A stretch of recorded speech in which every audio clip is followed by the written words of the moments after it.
Salut les amis, j'espère que vous allez bien. On se retrouve aujourd'hui pour une nouvelle vidéo et un nouveau épisode du concept, le Blabla Run. Aujourd'hui avec un invité exceptionnel. On est à Bordeaux et du coup le Bordelais le plus connu de France, je ne sais pas, mais c'est Étienne Daguinos. Salut à tous. L'ex-recordman d'Europe du 10 km. Il l'a perdu juste hier. Il reste le recordman de France du 10 km. Et aujourd'hui, on va découvrir ça ensemble. Allez, c'est parti.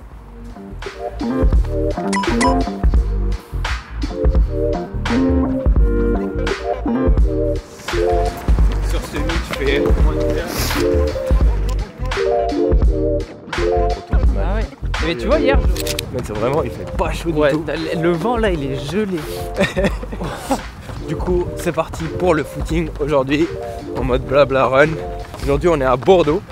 On est sur les quais. Est-ce que c'est un endroit que tu fais souvent tes footings ici? Moi, je fais pas souvent ici parce que j'habite pas dans Bordeaux même.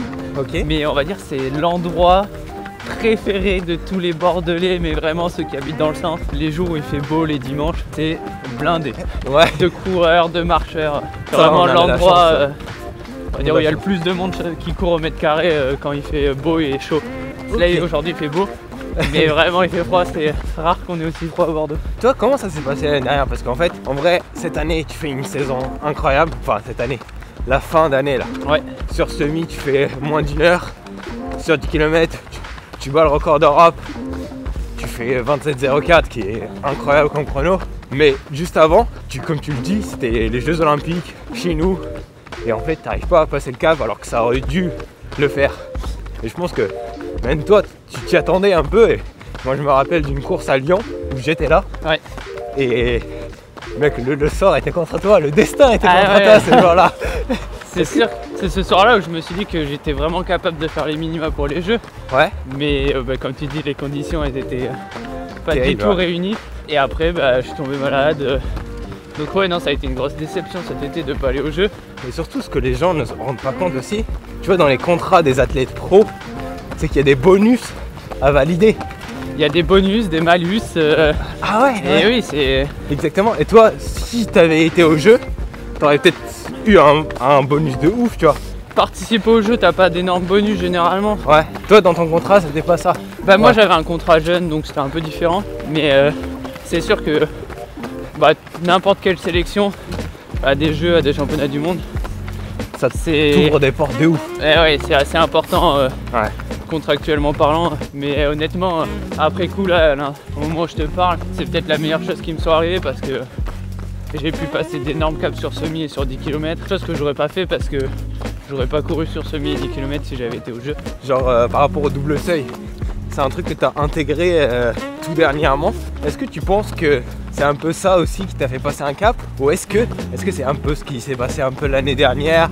Genre c'est juste que tu n'avais pas passé le cap et il te fallait juste un peu de temps. Je pense que c'est un peu un tout. C'est sûr que l'année dernière, j'ai pas réussi à prouver en compète ce que je vais aller à l'entraînement. Ouais. Donc là-dessus, j'étais persuadé de pouvoir faire mieux. Et en plus, voilà, j'ai changé aussi des méthodes d'entraînement. J'ai un peu augmenté le volume, mais vraiment très légèrement. Peut-être que le double seuil, ça m'a servi aussi. Après, il y a un facteur qui a été assez important aussi. Durant toute ma prépa avant le semi, avant le 10 km, je suis pas tombé une seule fois malade.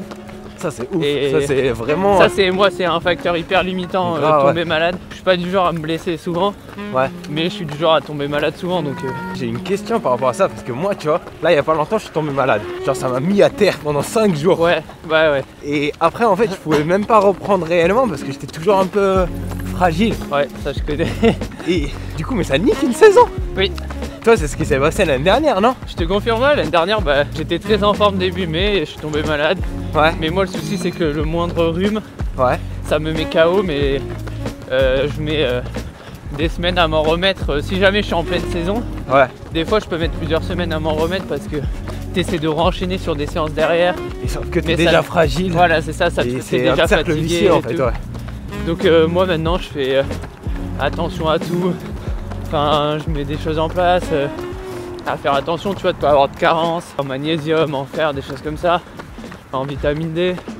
Je fais attention, je me lave le nez régulièrement. Ok, ça c'est un truc que tu penses que ça aide? Je sais pas, mais Je le fais quand même. moi je le fais et je me dis que... En fait, j'ai mis en place, on va dire entre guillemets, plein de choses pour essayer, en faisant attention un peu à tout. Ok. Et depuis ça, j'arrive à tomber moins malade.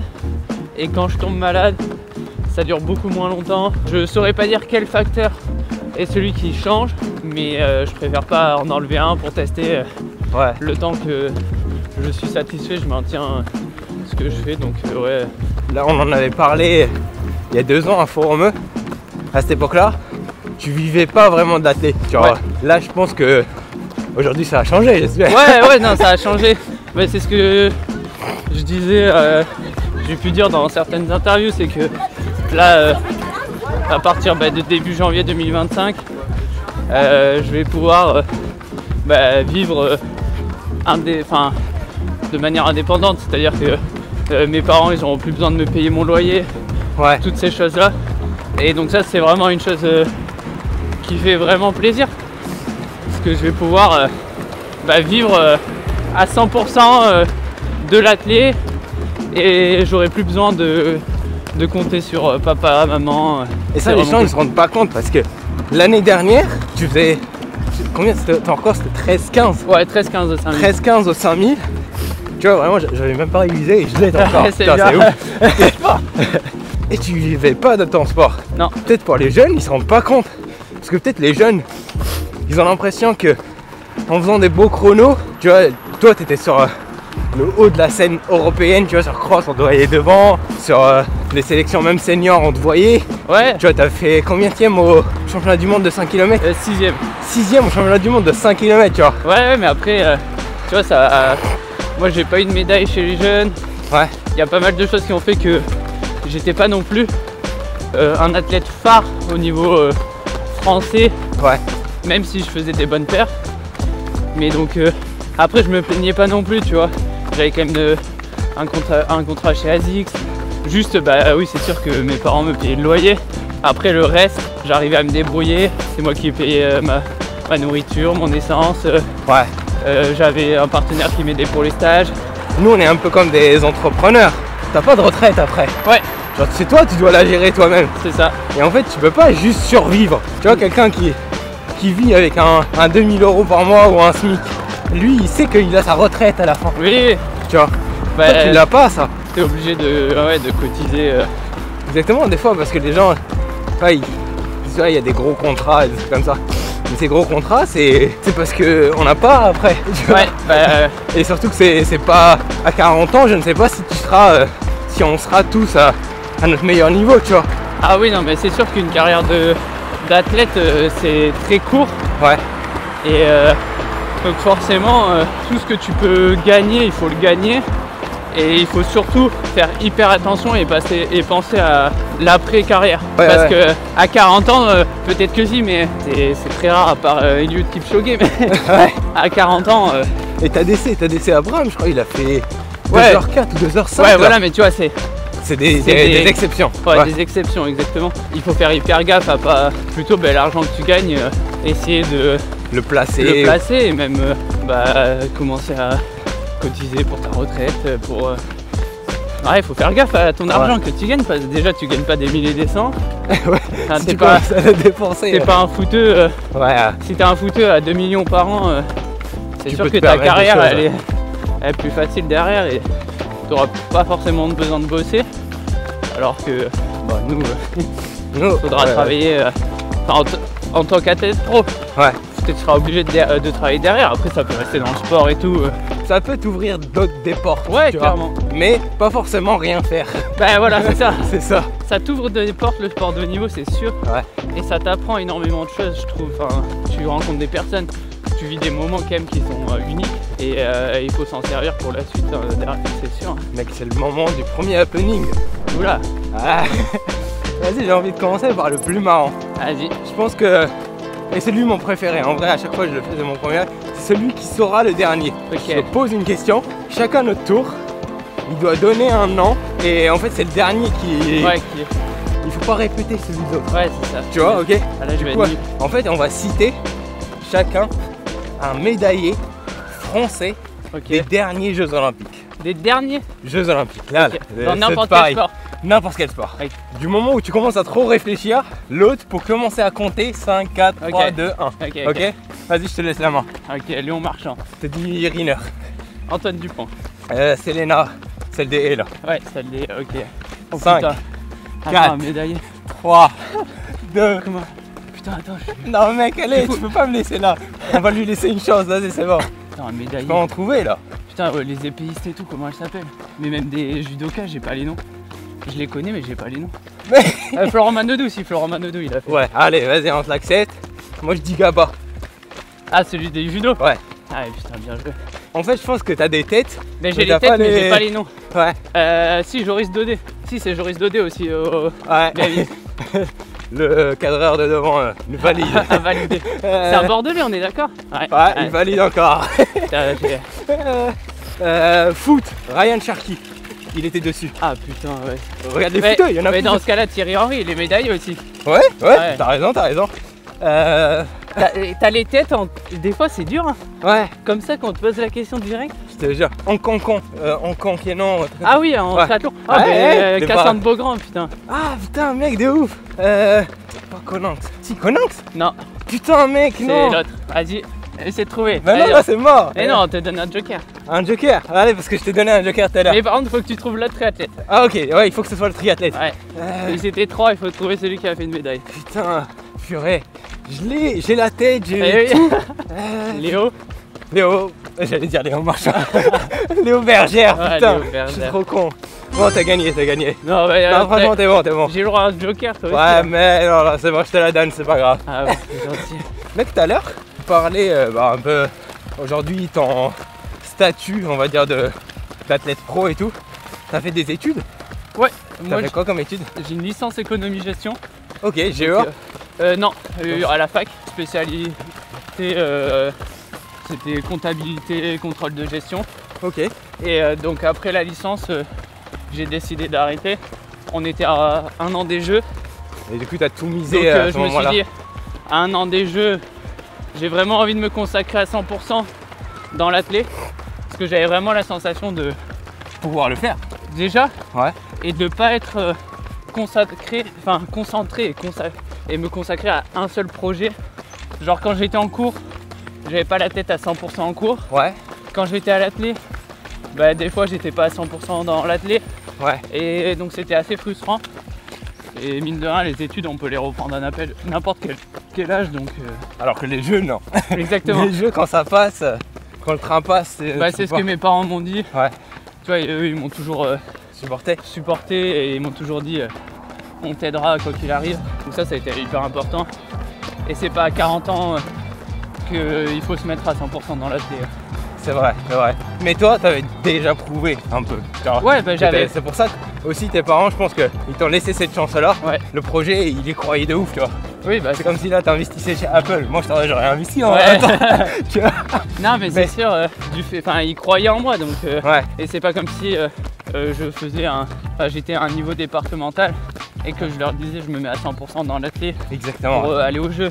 Ouais. Non, c'était un projet quand même Bien assez ficelé. concret, Ouais, c'est ça. même s'il y avait encore Beaucoup à faire. beaucoup à faire. Plus, en fait, tu t'approches de ce niveau-là, plus c'est dur. Plus Ah, c'est mais- dur de gratter. On va dire pour passer d'un niveau départemental à régional, la marche elle est petite.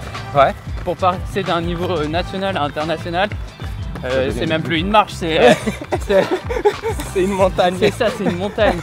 Mais c'est ça, des fois, on va dire le grand public ils se rendent pas compte. Ils disent ah t'as loupé pour 5 secondes Ouais. et ils disent c'est pas grand chose 5 secondes sur 5000 mètres. Je te jure. Et derrière tu dis si Non, mais moi, 5 des fois, dans secondes. les commentaires de mes publications, tu vois, quand je fais 29 minutes, ils disent ouais, il est pas loin des meilleurs des jeux, eux ils font 26. En vrai, il peut les gagner ces 3 minutes. tu vois. voilà, ouais. Alors que c'est une folie ouais bah ouais. la différence, tu vois. Ouais mais parce que si tu prends des personnes qui font 1 heure 10 km, Pour descendre à 55, c'est facile pour eux. c'est plus Ouais. facile parce que Ouais. ils ont entre guillemets ils ont juste à s'entraîner un peu plus, Ouais. à être un peu plus sérieux, alors que quand déjà t'es sérieux, enfin pour faire moins de 30 minutes il faut être sérieux dans l'entraînement, il faut s'entraîner quand même déjà de manière assez intensive. Ouais.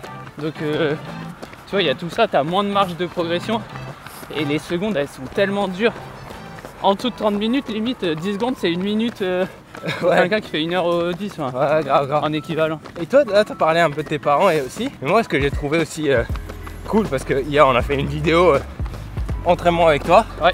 Il y avait ton entraîneur, un des deux entraîneurs, parce que C'est ça. je pense que t'es un des seuls en France quasiment qui a un couple en tant Ouais, qu'entraîneur, tu vois. J'avais l'impression qu'il y a une relation un peu aussi famille, ouais, tu clairement. vois. Où toi, t'arrives à leur dire des choses. Là où beaucoup, comme moi, c'est différent, parce que moi, c'est mon père Oui, aussi qui c'est m'entraîne, bien, donc ouais. c'est assez facile. Mais normalement, il y a une certaine distance. Ouais. Et là, tu vois, genre vraiment, hier, tu discutais vraiment avec lui et lui, il était réceptif, tu vois. Est-ce que c'est quelque chose qui s'est construit au fil du temps, ça, ou Ouais, comment ça totalement. se fait? Mais moi je suis. Du coup à la base c'est sa femme, donc c'est une femme. Enfin, aussi quand tu disais que c'est rare les couples. Ouais. Et c'est moi ce qu'on me dit souvent c'est que c'est hyper rare d'avoir une coach femme. Ah À la putain, base, ça aussi, ouais. À la base c'est une coach Ouais. et depuis ça va faire 3-4 ans, il a aussi intégré enfin entre guillemets l'équipe. Le staff un peu. Voilà c'est ça. Parce que eux ils ont un boulot à côté. Ouais. Donc tu vois ils ont pas les moyens d'être là toute la journée, tout le temps. Sur tous les stages. C'est tout. ça. Donc Ouais. ce qui est bien quand ils sont deux, c'est que des fois il y en a un qui sera là à l'entraînement, des fois c'est l'autre. Ça leur permet tu vois de se libérer des fois un peu au boulot. Ouais. Donc ça c'est pratique. Moi je suis avec eux depuis que je suis minime. Donc tu vois il y a une vraie complicité qui s'est créée, une vraie confiance. Enfin moi je marche énormément à la confiance. Ouais. Et donc c'est hyper important pour moi Mais en vrai, d'avoir 100% confiance en mes coachs. c'est important. C'est des amis maintenant. Ouais. Enfin, comme tu as pu voir hier avec Yannick, où je vais être tout le temps là à déconner. En fait, c'est une bonne ambiance. Ouais. Et il n'y a pas la même relation que certains avec leur coach, où c'est très Tu fais ça. protocole, Ouais. tu fais ça, tu fais ci. Ouais. Moi, on va déconner, mais je sais aussi, moi, être sérieux derrière et écouter quand ils ont des trucs à me dire. Ça reste quand même un échange dans l'entraînement. Et... On se refait un happening. Allez, Là, je pense qu'on a bien discuté. C'est le troisième. Deuxième happening où on va faire le jeu. Attends, comment ça s'appelle? Il a pas de nom celui-là. il n'y a pas encore de nom, peut-être Ouais. pour les prochaines éditions. Mais... Moi, hier, j'ai fait une petite recherche. Enfin, j'ai juste écouté. Et hier, tu parlais de vélo, tu vois. Ouais. Je me dis, tiens. Il est intéressé par le vélo et le cyclisme. Du coup, j'ai fait un quiz. C'est ChatGPT qui l'a fait, c'est pas moi, ouais. Ah, Mais pas mal. On va mais voir s'il est bon. Il est très bon normalement. Et du coup, il y aura quelques questions. Mais chaque question où tu réponds faux, tu dois descendre sur un burpees. Ok. Et chaque question que tu réponds bon, c'est moi qui descends pour un burpees, ok? Mais- Ok, question numéro 1. T'as 3 choix à chaque fois. Hein. Ah, ok. Ok, c'est une ouais. question à choix multiple. Putain, mais après, si tu me sors des trucs des années 80, on va rigoler. je Normalement, non. crois. Ok. Ok, question numéro 1. Quel coureur a établi un nouveau record de l'heure en parcourant 56 km? 1. Geraint Thomas. 2. Filippo Ganna. Ghana, ouais. Ganna, excuse-moi. T'inquiète. 3. Wood Van Aert. C'est Filippo Ghana. Putain. Putain, je dois faire un. Mais sinon, cumule et tu les fais toutes à la fin. Eh vas-y, on Et l'a comme fait ça, en on les fait en même temps. Vas-y, allez. Deuxième question. La montée de l'Alpe d'Huez. Voilà. C'est la plus mythique de Tour de France. Ouais. Combien de virages en épingle faut-il franchir pour atteindre le sommet? 21. T'as pas besoin Putain, mais de t'es un demander. enfoiré. Non mais c'est horrible. C'est horrible. Mec, je vais descendre de où? Mais mec, je vais même pas donner les choix. Celle-ci, je l'avais. Allez, troisième question. Putain, j'espère qu'il va pas l'avoir. Non, celle-là, il va l'avoir, purée. Je t'ai dit, si tu me sortais des trucs des années 80, j'aurais pas eu. Là, ça va, c'est pas trop dur pour le moment. Troisième et dernière question. Voilà. Le maillot arc-en-ciel est porté par le champion du monde en cyclisme, mais combien de bandes de couleurs le composent? Ah, combien de bandes? De couleurs le Ah, composent. ça, c'est dur. Ok. Tu vois, j'hésite. Ah, je sens qu'il va descendre. Ouais, je pense. En vrai, je vais dire 5, mais sans. C'est ta dernière Ouais, réponse? 5. Enfoiré. C'est 5? Ouais. Allez. Putain, mec, 3 fois. Attends, vas-y, je Oh le la fais. chance. Attends, on arrête. Allez. Bah alors Mustapha, La deuxième, c'est elle qui m'a fait le plus chier.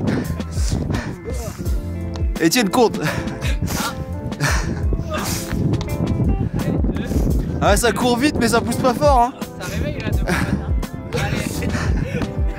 Parfait. Comment ça, t'es trop chaud là? Faut que je le... Continuer des quiz comme ça tous les jours, moi ça me fait rire. Bah, en vrai, ça peut nous faire un petit lien avec la suite du podcast. T'es intéressé par le vélo et t'en fais aussi. Ouais.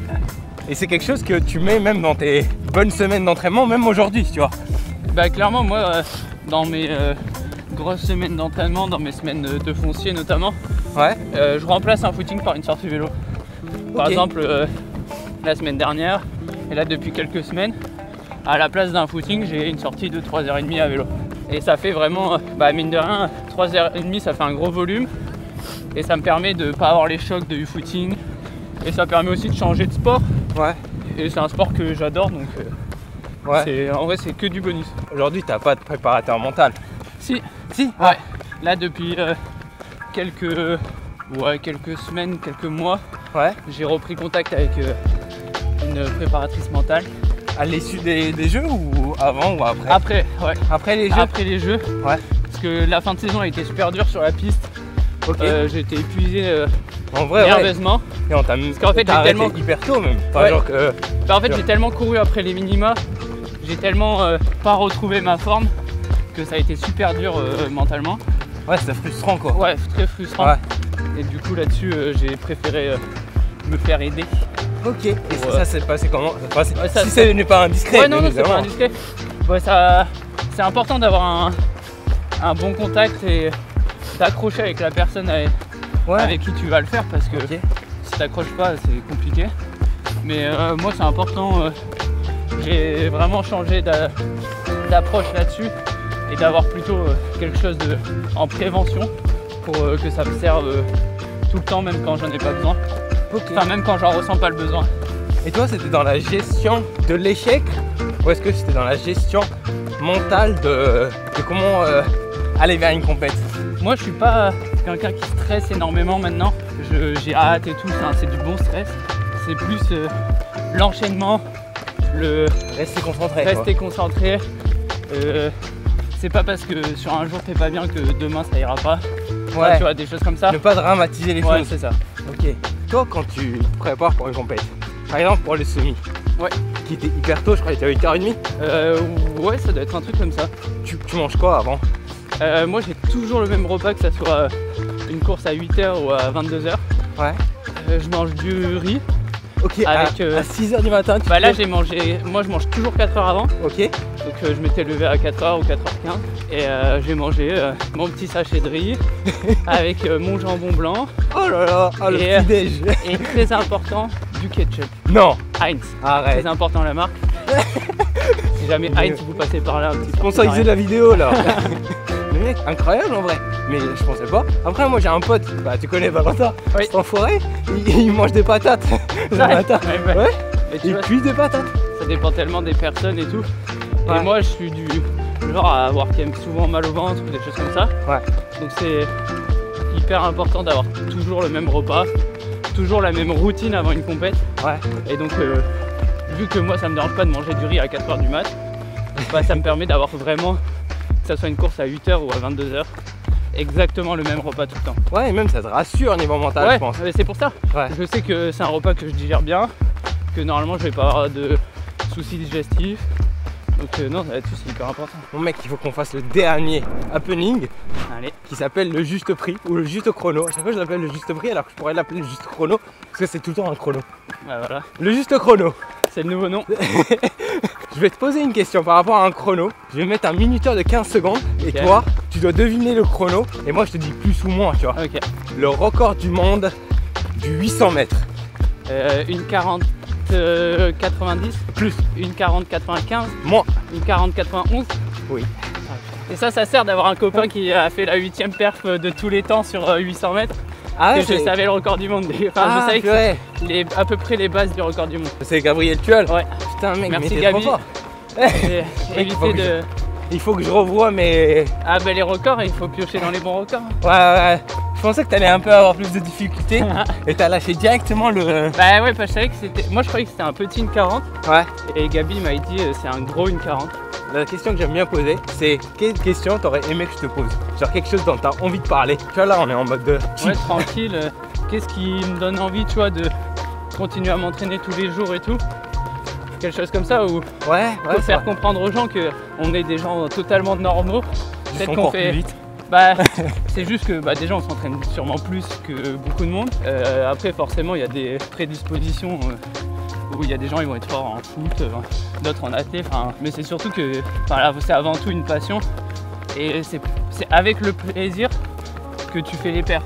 Si tu fais de l'athlé juste par contrainte, ça marchera pas, ou alors ça marchera. Parce que nous c'est pas un jeu, c'est pas, comment dire, c'est un truc qu'on doit un peu souffrir. Ouais, du coup, si t'as pas la tête pour ça, c'est pour ça. Genre, si t'as pas la patience. C'est hyper important d'aimer ce que tu fais et de prendre du plaisir dans ce que tu fais. Mec, tu sais que la dernière fois, je suis désolé de te couper, hein, ouais, mais Maxime Lopez, Wise, dans le dernier épisode, je lui dis la fin du podcast. C'est la même chose. C'est vrai. Il me dit, genre, la notion de plaisir, elle est incroyable. Il me dit, si un jour, j'ai pas envie de faire les Jeux Olympiques, même si j'en suis capable, genre j'y vais pas quoi, tu vois. Ouais.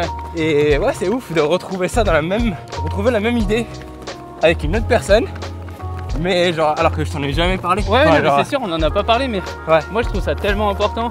Je pense qu'il y a du monde qui se rend, tout le monde ne se rend pas compte que mine de rien, c'est de la souffrance quand même à l'entraînement des fois.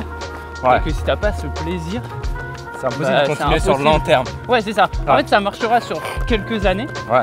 Parce que tu vas serrer les dents, mais ça va te détruire après. Hein. Ouais. Alors que si tu gardes ce plaisir, et tu vois, moi je sais que cet été, quand à la fin j'avais plus trop de plaisir à m'entraîner, parce que j'étais épuisé nerveusement. Ouais. J'ai coupé 2 semaines. J'ai pas touché au basket pendant 2 semaines. Je suis parti en vacances. Et ça m'a. Moi, je suis allé dans le sud de la France, sud-est. Sympa. Ça m'a fait le plus grand bien. Ouais. Et tu vois, moi, je suis du genre à couper quand même assez régulièrement. Parce que je trouve ça hyper important pour garder cette notion de plaisir. Cette notion de plaisir à l'entraînement. Ouais. Dès que tu sens que ça va pas à l'entraînement, si tu prends pas de plaisir, ton entraînement, tu peux être sûr qu'il sera dur. Parce que toi, en plus, ouais, je me rappelle, tu fais des fois des mini coupures de 3 jours. Ouais, c'est ça. Ouais, c'est histoire de couper. En fait, c'est comme tout. Hein. Ta forme elle monte, tu fais ta compète, tu coupes 3 jours, ça va redescendre. Ouais. Mais quand tu vas reprendre, ça va repartir encore plus haut.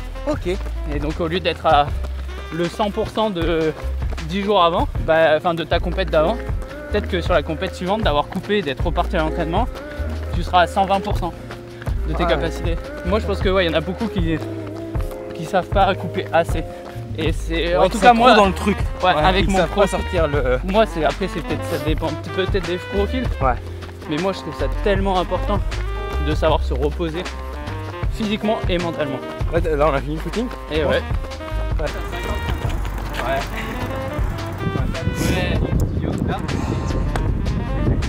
Les amis, c'est la fin de ce bel épisode. Vraiment, c'était hyper sympa. Etienne, hyper cool de ta part, vraiment. Merci pour l'invitation. Toujours un plaisir. C'est un deuxième épisode de Blabla Run. N'hésitez pas à me dire dans les commentaires ce que vous en avez pensé, à vous abonner et me dire quel autre athlète ou quelle personnalité, parce que c'est pas fait que pour les athlètes mais aussi d'autres personnes, vous aimeriez voir dans le prochain épisode. En tout cas, c'était un plaisir. Prenez bien soin de vous. C'était Mousse pour Mousse Life.